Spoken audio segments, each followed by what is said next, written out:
Bonjour, chronique jeu de rôle aujourd'hui avec Eriador Adventures qui est un supplément pour Adventures in Middle-earth qui a été publié par Sophisticated Games et Cubicle 7 en 2018 et qui fait 144 pages.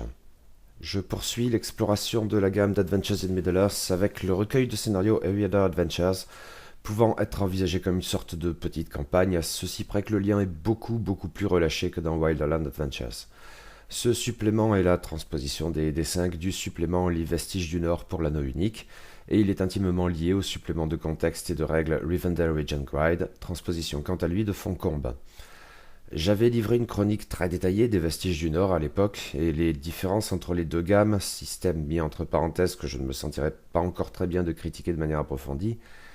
Ces différences donc ne justifient pas fondamentalement une nouvelle chronique, nouvelle de bout en bout, à supposer même qu'il y en ait vraiment. Rien ne me saute aux yeux en tout cas, là où quelques rares pages du Rivendell Regent Guide étaient effectivement inédites, tandis que très rares développements de Foncombe n'avaient pas été repris dans ce supplément pour cause de redondance. Rien de la sorte pour autant que je sache dans Eriador Adventures. Dès lors, je vais pour l'essentiel reprendre ici ma chronique des Vestiges du Nord, en l'éditant quelque peu ça et là si le passage des ans le justifie, ou plutôt si mon point de vue a évolué. Maintenant, ce serait dans le détail, car globalement mon avis demeure le même, c'est un bon, voire un très bon recueil de scénarios. Pas parfait, j'y trouve à redire à l'occasion, mais c'est un supplément de qualité dans l'ensemble. Notons quand même d'emblée une chose au regard de la mécanique des D5. Le premier scénario suppose que les personnages sont de niveau 5 ou 6, et le dernier de niveau 9 ou 10, avec une progression très étagée entre les deux. Ce supplément pourrait donc aisément prendre le relais de Wildland Adventures, qui va du niveau 1 au niveau 6 ou plus. Mirkwood Campaign cependant part du niveau 5 pour s'achever au niveau 15 ou au-delà. Opérer la transition de cette grosse campagne aux aventures dans les Riador, ce que la conclusion de la campagne paraissait favoriser d'ailleurs, supposerait donc un certain travail d'adaptation en termes de challenge, ceci alors même que le décompte des ans, le fait que les aventures dans les Riador soient postérieures à celles dans les terres sauvages, s'accommoderait à vrai dire très bien de cette solution. Chroniquant les Vestiges du Nord, j'envisageais la totale. D'abord Contes et légendes des terres sauvages, ensuite Ténèbres sur la forêt noire, ensuite les Vestiges du Nord. Mais aujourd'hui, je serais peut-être davantage porté à envisager Wildland Adventures puis Eriador Adventures en laissant de côté pour l'heure Mirkwood Campaign, qui demande vraiment beaucoup de boulot, même si le jeu en vaut sans doute la chandelle, il est vrai. Bon, il faut que j'y réfléchisse. Ceci étant, si l'on sort du challenge seulement formalisé au travers d'un système à niveau, Eriador Adventures a quelque chose de relativement intimidant. Les Vestiges du Nord, dans la foulée du système de Foncombe, postulait une adversité plus grande que dans les terres sauvages en appuyant sur le retour de l'ombre, avec entre autres la mécanique de l'œil du Mordor, et il en reste tout de même quelque chose ici. En même temps, cette version des D5 me paraît plus martiale et héroïque. J'ai le sentiment que c'est plus prononcé ici que dans Wildland Adventures et Mirkwood Campaign. Bon, c'est sans doute à travailler au regard de l'ambiance, mais aussi des thèmes, quelques brèves lignes très bien vues en tête de chaque scénario. Eriador Adventures est donc intimement lié au Rivendell Regent Guide, dont la lecture préalable est probablement indispensable. Nombre d'informations essentielles au bon déroulé des scénarios du présent recueil figurent uniquement dans le supplément de contexte antérieur. Il est toujours utile de s'y référer, par exemple pour les descriptions de tel ou tel lieu, les indications des scénarios à ce propos sont très lapidaires, mais aussi pour faire usage du bestiaire spécifique à l'Eriador oriental, avec des aptitudes spéciales parfois et éventuellement les règles appropriées aux ennemis puissants, ou encore des règles concernant l'œil de Mordor, avec des suggestions quant aux épisodes de révélation en tête de chaque scénario, une bonne idée. La lecture préalable du Rivendell Regent Guide s'impose à un autre titre, c'est que la demeure d'Elrond en elle-même joue un certain rôle dans Eriador Adventures, constituant une base et même probablement la base la plus logique de nos aventuriers. Le premier scénario du recueil est d'ailleurs une occasion d'ouvrir le sanctuaire, car on ne se rend pas à Foncombe si Elrond ne le désire pas, et par la suite, la dernière maison libre constitue souvent un point de départ ou au moins un point de passage. À vrai dire, les autres possibilités de sanctuaire dans la région, eh bien... La demeure d'Elrond est donc régulièrement prise en compte, par exemple, pour déterminer les voyages que doivent accomplir les PJ et qui sont si importants dans Adventures in Middle-earth. C'est d'ailleurs l'occasion de relever que le Rivendell Regent Guide comportait une série de tables d'événements de voyage spécifiques et qui, pour beaucoup d'entre elles, anticipaient les scénarios d'Eriador Adventures. Ceci, pour le coup, est propre à la gamme Adventures in Middle-earth.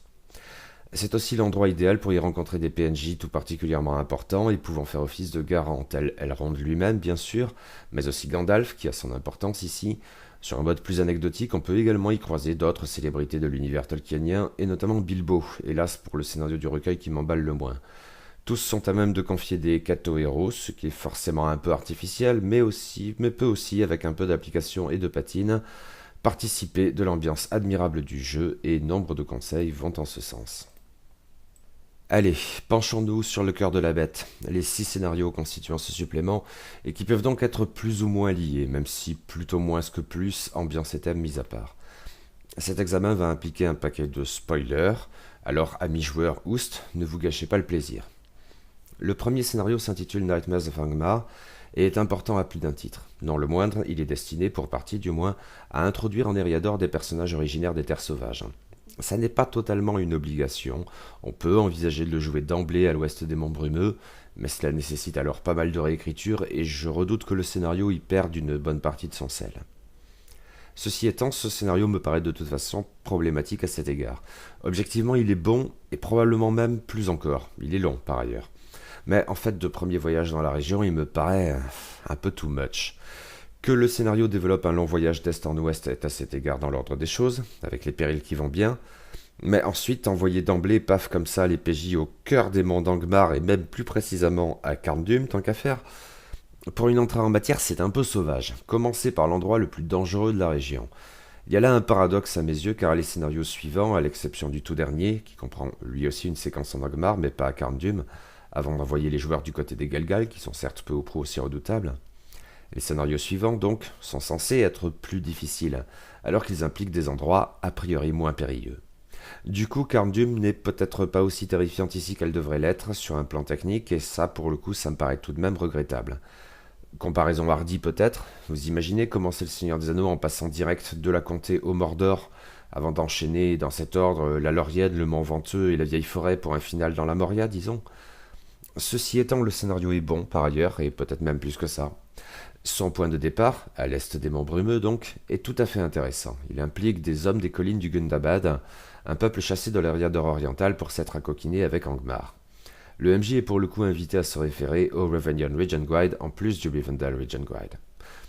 Quoi qu'il en soit, ces hommes et femmes ont toutes les raisons de se montrer méfiants, et même plus que ça, à l'égard de nos aventuriers, mais c'est une optique intéressante explicitement envisagée, et si les héros se trouvaient là justement dans le but de tenter de rallier les hommes des collines au peuple libre du Nord, malgré ou justement en raison de leurs liens ancestraux avec les gobelins et les wargs. Que l'on prenne cette option ou pas, le scénario s'ouvre en tout cas sur des séquences sociales pour le moins tendues. Certes, le véritable début de l'aventure est probablement moins subtil, avec les gobelins du coin, les traîtres, qui enlèvent les enfants de la petite communauté d'hommes des collines. En fait, ça passe, mais pour la seule raison donc qu'il s'agit là d'un retournement d'alliance, car les hommes des collines croyaient toujours les gobelins de leur côté. Du coup, l'aide apportée probablement par les PJ reprend cette idée de rallier les hommes des collines au peuple libre du Nord. Le scénario est pertinent en tant que tel, mais attention car les choix des joueurs peuvent avoir des conséquences cruciales pour la suite des événements à une échelle autrement conséquente. Et le scénario est tout particulièrement bien pensé, qui intègre un PNJ très attentif au comportement des PJ et qui jouera donc sans doute un rôle majeur dans la décision finale des hommes des collines. Il s'agit d'une femme du nom d'Essilt. Tandis que ses congénères stupéfaits ne savent pas comment réagir face à la traîtrise des gobelins, avec inévitablement, mais c'est bien vu, un vieux bonhomme qui explique en dépit du bon sens que les vrais coupables sont les PJ, que c'est leur faute si les gobelins, etc. La jeune femme, déjà affectée par la disparition de son père, Edwin, n'entend pas perdre non plus ses frères et sœurs. D'où un aspect essentiel du scénario, les moments clés, où il s'agit pour les PJ, sans qu'ils le sachent, le gardien des légendes tient un compte secret, les scènes concernées ne sont jamais présentées comme telles, d'aller dans le sens des Silt et de la toucher par leur désintéressement, leur bravoure, leur astuce, etc.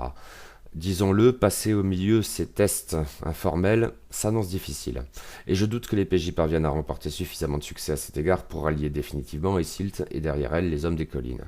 Mais la possibilité est là qui a son importance. L'affaire bien sûr se complique encore du fait même des pertes des Silt. Son père Edwin ? Non, il n'est pas mort, il avait seulement disparu. Mais seul le gardien des légendes le sait au départ. En fait, l'homme des collines est devenu le serviteur sorcier d'Angmar, c'est-à-dire, en l'absence du chef des Nazgûl, le grand méchant de l'histoire. Prendre garde à ne pas le confondre avec l'intendant de Carndum évoqué dans le Rivendell Region Guide, qui n'a absolument rien à voir. Le scénario s'oriente donc vers une confrontation père-fille que l'on pourrait se contenter de trouver Skywalkeresque, mais qui, fonction des choix des PJ, même inconscients, peut avoir des conséquences aussi surprenantes que douloureuses. Mais nous n'en sommes pas encore là. Les aventuriers doivent d'abord traverser les monts brumeux depuis les collines du Gundabad. Pour cela, ils vont emprunter la route du Long-Val, pas très bien fréquentée sans doute, mais tout de même plus paisible à vue de nez que les cavernes empruntées par Bilbo, Gandalf et les nains dans le Hobbit, ou a fortiori la Moria dans le Seigneur des Anneaux. Même si on y trouve là aussi une grosse bébête, un monstre plus ou moins défini, qui a peut-être quelque chose de Lovecraftien d'ailleurs, à moins de se contenter d'y voir une variation sur Arachne ou même Ungoliant. Une fois les montagnes franchies, les PJ ne sont certes pas au bout de leur peine, car leur voyage se poursuit en Angmar. Ils doivent traverser la désolation grise jusqu'au chemin gelé, puis emprunter le dit chemin jusqu'à Carndum, un voyage périlleux, même s'il ne l'est pas autant qu'il devrait l'être, du fait de la position de ce scénario dans la chronologie à difficulté progressive d'Eriador Adventures. En effet, seul semblant de concession ici à l'environnement dégradé et redoutable d'Angmar, et du Long-Val avant ça d'ailleurs, les PJ feraient bien de ne pas accomplir ce voyage seuls, il leur faut un guide. Un personnage est proposé en ce sens du nom de Walda, et elle n'est pas inintéressante par ailleurs. Quoi qu'il en soit, on perçoit bien l'artifice, la suggestion est plus qu'impérative, car la présence d'un guide diminue considérablement les périls du voyage, et c'est bien pour cela que nos aventuriers peuvent se rendre au cœur même d'Angmar dès ce premier scénario, et presque la fleur au fusil, enfin à l'arc. Et j'ai donc un peu de mal avec cette approche, ce qui vaut d'ailleurs pour Carndum à proprement parler. La carte de ce plus ou moins donjon est fort jolie, mais globalement le lieu maudit n'a pas, disons, l'ampleur menaçante qu'il devrait avoir. Quant à la fin, elle est un peu précipitée, avec un Glorfindel qui se trouvait là, alors bon, hop. Coïncidence pratique, même s'il ne faut pas non plus en exagérer les implications. L'elfe n'est pas à proprement parler un Deus Ex Machina, car il n'est censé intervenir qu'après les actions essentielles de la compagnie, et la confrontation avec Edwin notamment, et Silt étant de la partie. Mais il a quand même un rôle très utilitaire en permettant aux PJ de gagner rapidement Foncombe, ce qui leur permettra d'en faire un sanctuaire. Le voyage jusqu'en Imladris n'a dès lors pas vraiment besoin d'être joué, Glorfindel étant un meilleur guide encore que Walda. J'imagine que ce compte-rendu pourrait donner l'impression d'un mauvais scénario tant j'appuie sur ces dimensions problématiques, mais en fait ce n'est pas le cas. Globalement je l'aime beaucoup, il comprend son lot de bonnes idées et l'ambiance est très chouette. Mais il y a quelques difficultés narratives qui me chiffonnent et donc au premier chef cette idée saugrenue de commencer la campagne en Eriador oriental par Angmar. Mais je suppose que l'on doit pouvoir s'en accommoder et que dans l'ensemble ça en vaut la peine. Le scénario suivant, Hard and Stone, déborde d'orques et de trolls. Mais si certaines scènes peuvent donner l'impression que les PJ peuvent se contenter d'en abattre un ou deux là comme ça, hop, discretos, c'est en fait un leurre, car la grosse armée est juste derrière et c'est tout l'objet du scénario. Les PJ doivent jouer un rôle d'éclaireur. Ils doivent rester discrets et bien peser les risques d'une tentative d'infiltration. Un couillon qui se précipiterait sur les vilaines bestioles en hurlant se ferait exploser l'achetron en moins de 2, et pire encore provoquerait improbablement le même sort funeste pour ses camarades plus réfléchis. C'était quelque chose qui m'avait particulièrement saisi en lisant les vestiges du Nord, et d'assez longs passages de ma chronique portaient sur le caractère anti-bourrin de la gamme de l'anneau unique. C'est probablement un peu moins vrai dans la gamme d'Adventures in Middle-earth, qui dérive après tout de D&D 5 et l'optique est donc un peu plus martiale. Pas au point, je crois, de la contradiction. Oui, les personnages se battent probablement davantage, le contexte est moins gritty, mais rappeler les joueurs à la prudence de temps à autre serait sans doute une bonne idée, et je crois que ce scénario est une bonne occasion pour ce faire. Et les PJ, même s'ils ne se battent pas, ont beaucoup à faire, mais il s'agit essentiellement d'observer. Pour autant, ils ne sont pas de simples spectateurs, ils ont bien des choix à trancher, éventuellement périlleux, et je suppose que l'essentiel du travail du gardien des légendes porte sur l'ambiance à cet égard. Les PJ doivent assister à des choses terriblement inquiétantes, et ressentir au plus profond d'eux-mêmes cette angoisse susceptible de se muer en terreur d'un instant à l'autre. Le donjon éventuel de l'histoire n'en est que plus oppressant sur un mode passablement claustrophobe. Le scénario démarre classiquement à Foncombe où l'on a découvert quelques indices d'activités suspectes dans une région proche. Les aventuriers contribuent en fait directement à cette récolte d'indices en enquêtant sur ce qui est arrivé à une caravane naine attaquée par des ennemis inconnus. C'est alors seulement qu'Elrond lui-même mandate les PJ pour en savoir davantage, mais l'idée est donc de récolter des informations, pas de se battre, car un combat à ce stade serait perdu d'avance et nuisible à court et long terme. Gaffe au coup de sang donc.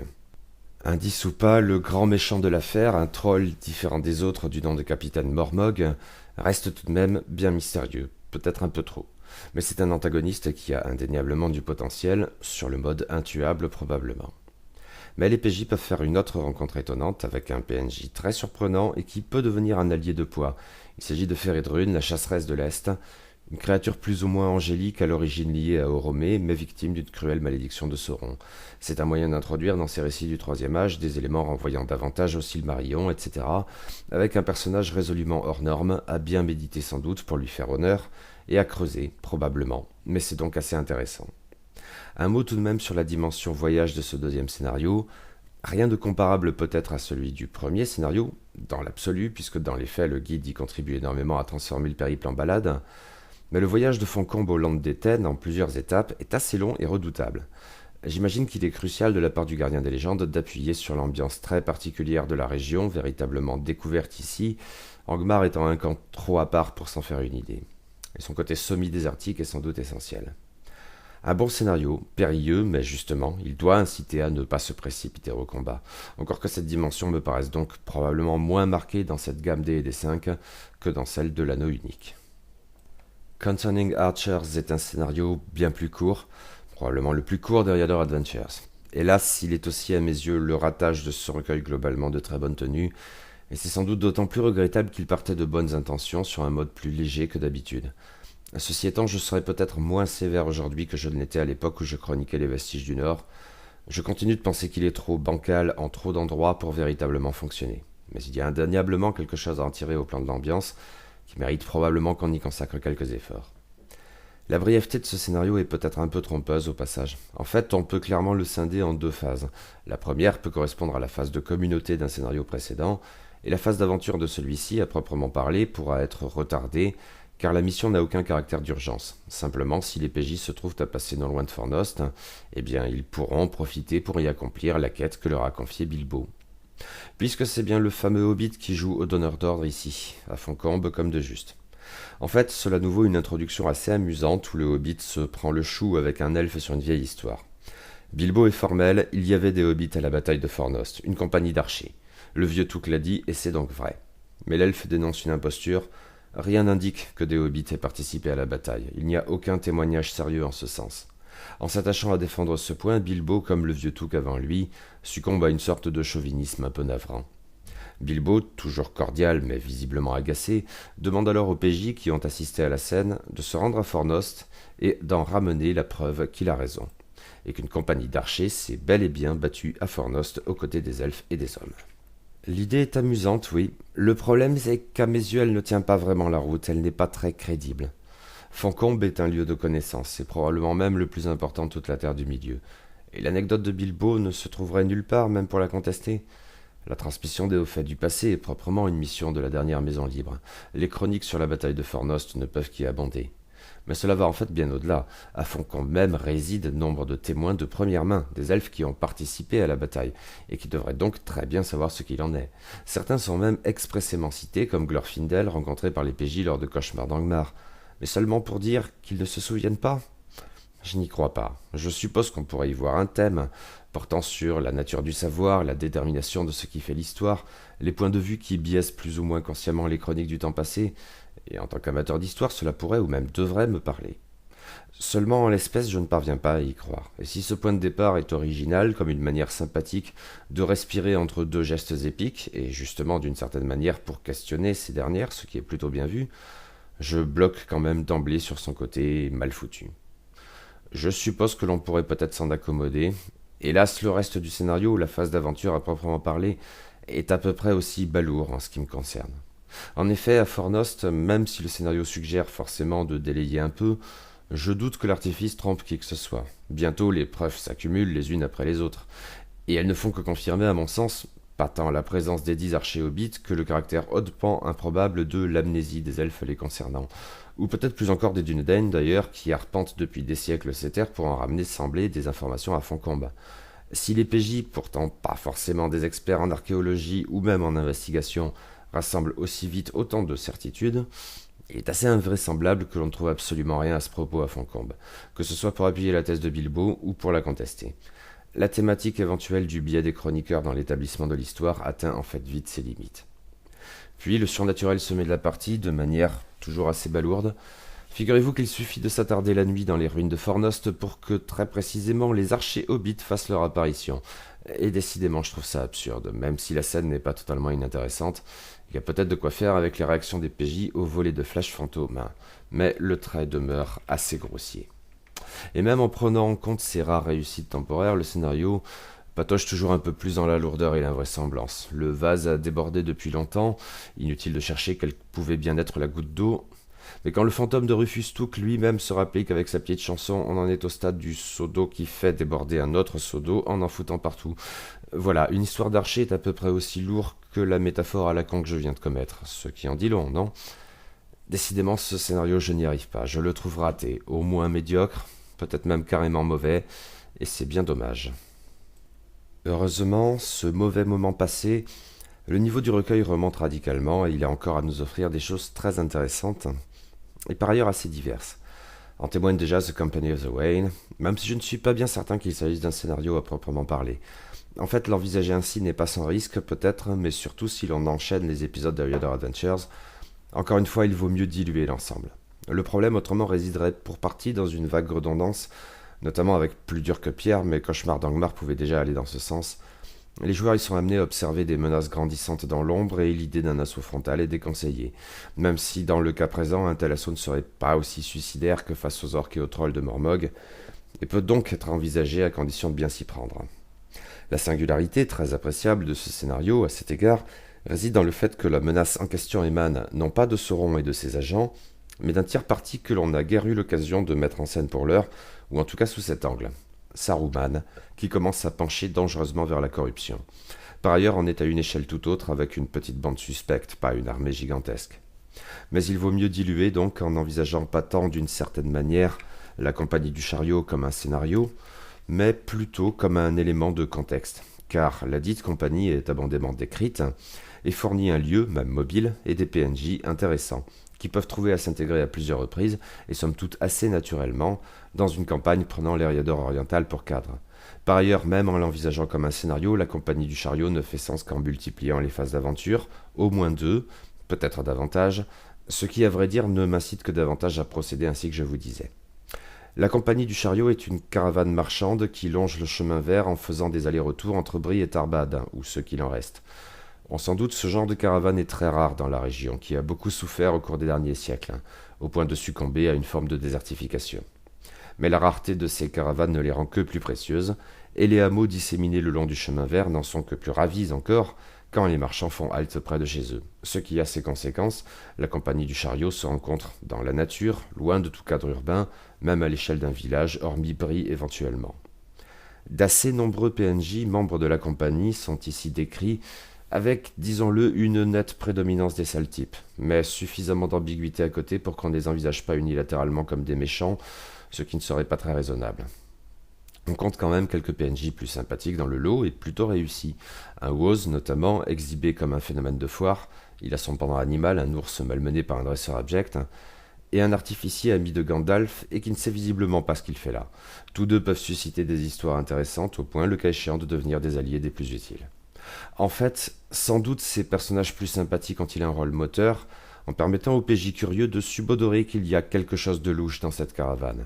Mais la manière d'aborder le problème peut donc varier, de l'infiltration à la façon de Plus dur que pierre, à l'assaut plus frontal, davantage envisageable ici, encore qu'à la condition de prendre quelques précautions. Mais les PJ peuvent espérer libérer un ou deux alliés.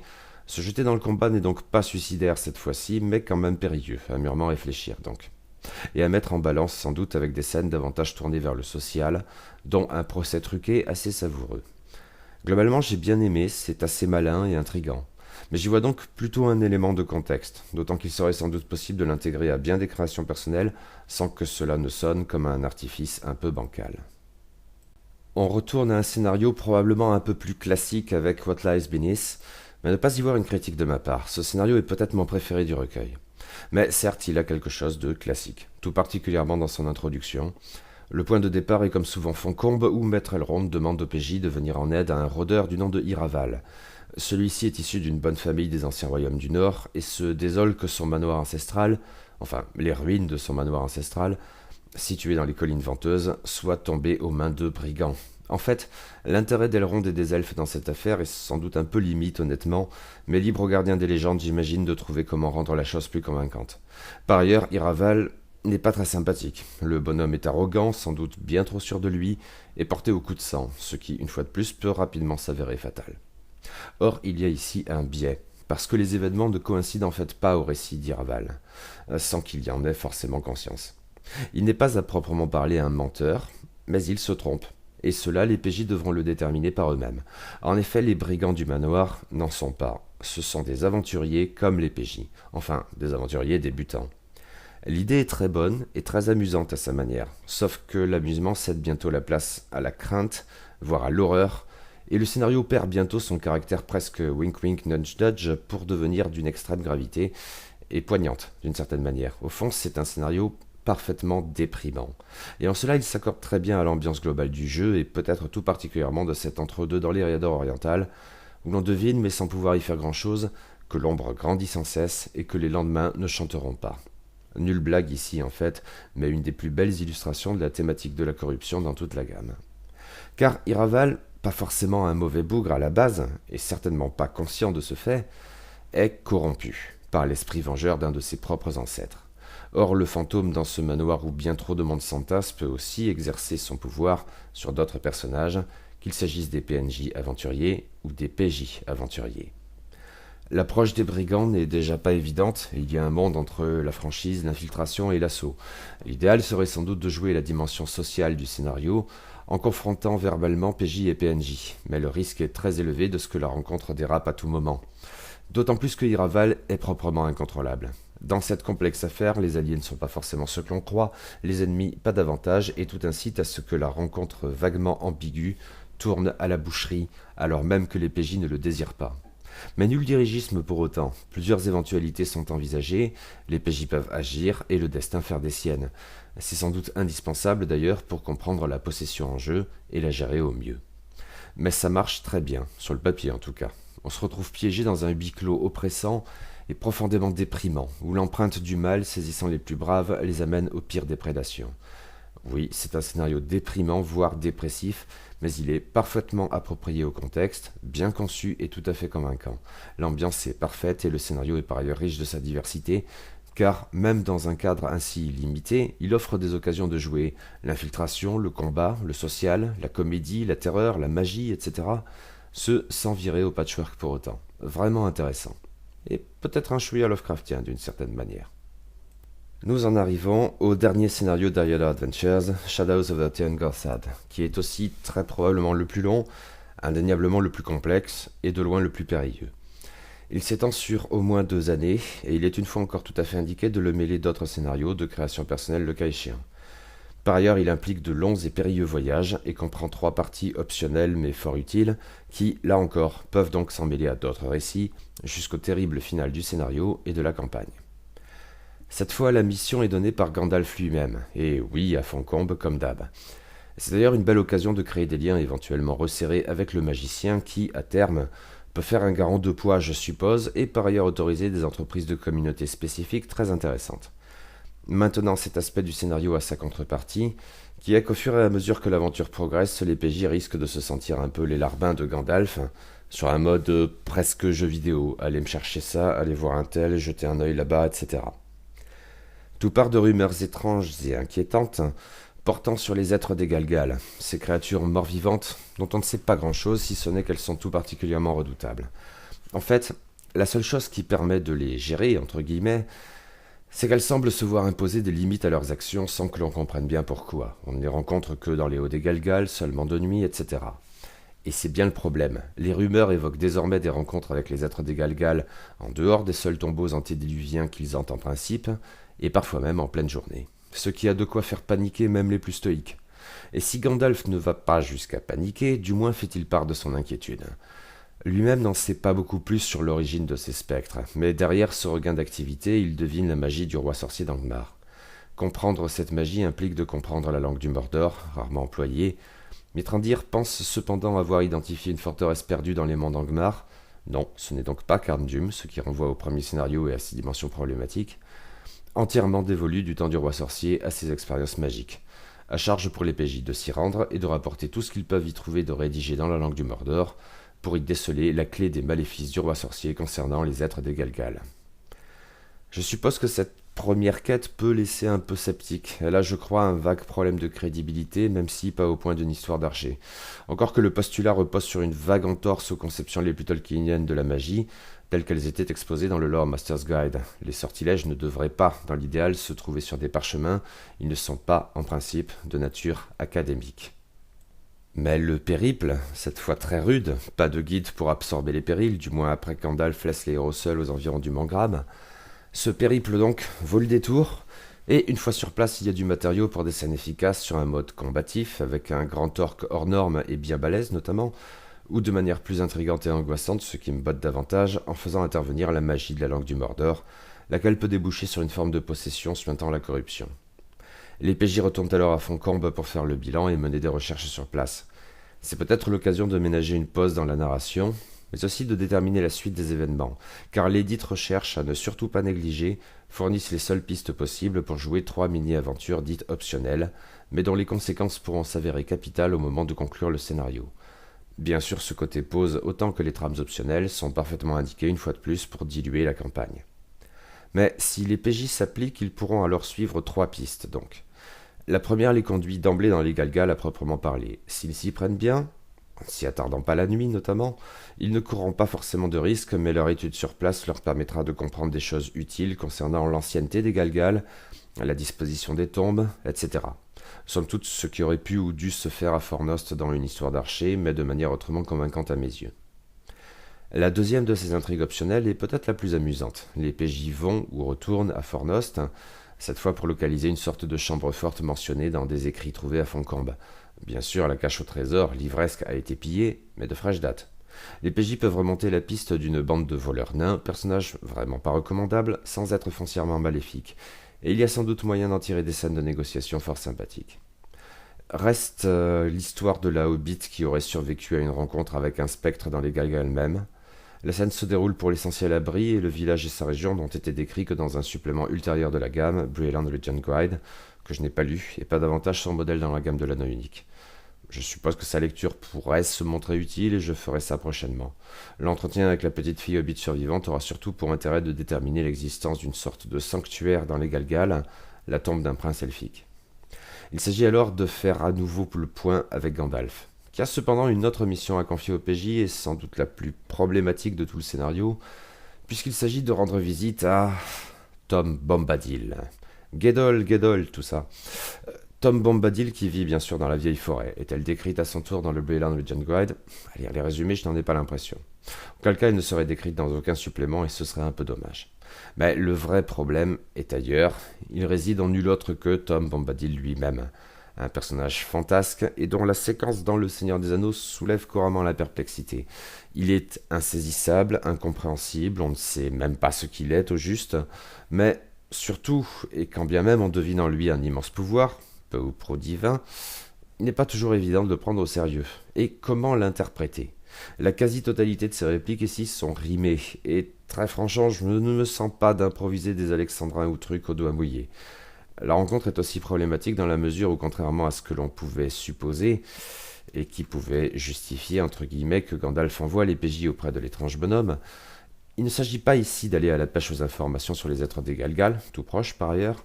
L'intérêt de cette rencontre est technique, d'une certaine manière, car il consiste à faire bénéficier les PJ de la protection divine ou bénédiction de Tom Bombadil. Celle-ci leur est acquise d'emblée. La rencontre a pour but de déterminer à quel niveau elle fonctionnera, en conséquence du comportement des PJ lors de la rencontre. Ouais, c'est à n'en pas douter utile pour la suite des événements sur un mode pragmatique, mais tout de même passablement artificiel, comme si on bardait les héros d'artefacts et de sortilèges avant de les envoyer ramoner sa vilaine petite gueule au boss de fin de niveau. Alors si on y ajoute la difficulté à saisir et à interpréter Tom Bombadil, on retrouve ensuite Gandalf à Bree, non loin, et c'est le moment du final, bien balèze. Le magicien doit exécuter un long et complexe rituel, pas forcément très Istari pour le coup, et on en revient aux soucis concernant la nature de la magie chez Tolkien. Un rituel qui a pour but de renforcer la barrière, c'est-à-dire de soumettre à nouveau et pour un bon bout de temps les êtres des Galgal aux limitations qui les bridaient jusqu'alors. L'impossibilité de quitter les Galgal ou de sortir de jour, pour l'essentiel. Et c'est ici qu'interviennent les conséquences de tout ce que les PJ ont fait au cours de ce long scénario. Le rituel de Gandalf est long, 16 heures, autant que complexe. Il lui faut par étapes cumuler un certain nombre de succès pour mener à bien son entreprise. Sauf qu'il part d'un degré de difficulté très élevé. Pour avoir une chance de réussir, il lui faut donc autant d'informations que possible. Certaines, la plupart, interviennent directement dans l'exécution du rituel et font baisser le DD. Plus il y a de ces informations qui ont été rapportées à Gandalf, et moins le rituel est difficile. Relativement, hein. D'autres de ces informations ont un intérêt pratique au-delà de la seule diminution du DD, ainsi la localisation de la colline du prince elfique, sanctuaire que les personnages feraient bien de choisir pour exécuter le rituel, s'ils espèrent pouvoir parvenir à son accomplissement.